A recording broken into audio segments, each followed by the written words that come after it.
All right, give us the up. We got 4 minutes left. The update on the U.S. midterms happening next week. Are there new polls out? Is there new indication of what's happening? Look, Trump and abortion are not going to save the Democrats from history, certainly not at least in the House, right? The historical precedent is that the midterm elections punish the occupant of the White House and his party.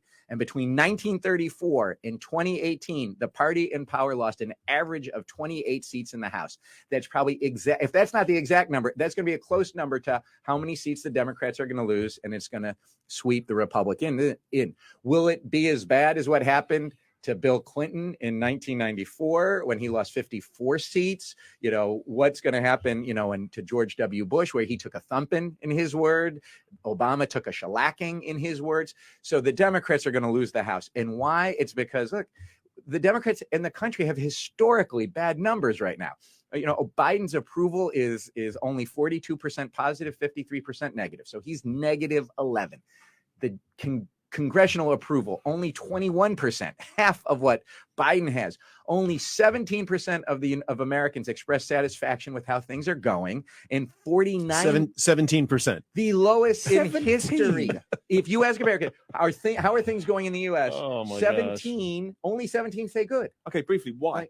Why? Inflation, immigration, crime, all the poly crisis that we're talking about, the complete, you know, the dysfunction that we have, the hyper-partisanship, the near overthrow of the government in January 6th. You put all of those things together, and this is a historical low. Now, Gallup's been tracking this number since 1994. It's never been lower, where only 17% of the country expresses satisfaction with how things are going. That is why the party in power is going to lose the House.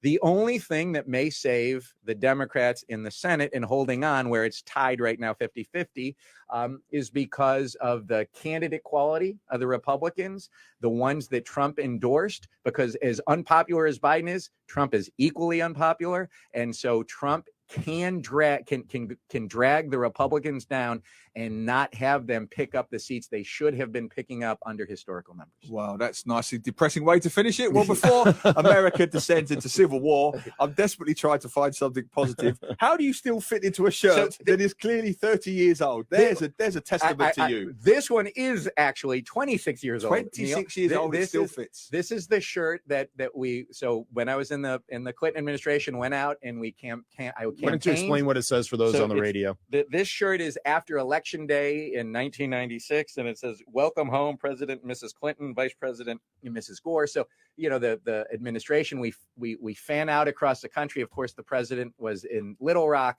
I was in New Jersey doing Get Out the Vote. So the day after the election, we all came back to the White House. We had a big party on the South Lawn. We all got these T-shirts from 1996. So this one is actually 26 years old. Still fits him like a glove, ladies and gentlemen. Well, let me just remind everybody, next Saturday, we will have Steve back on and do a post-election wrap-up.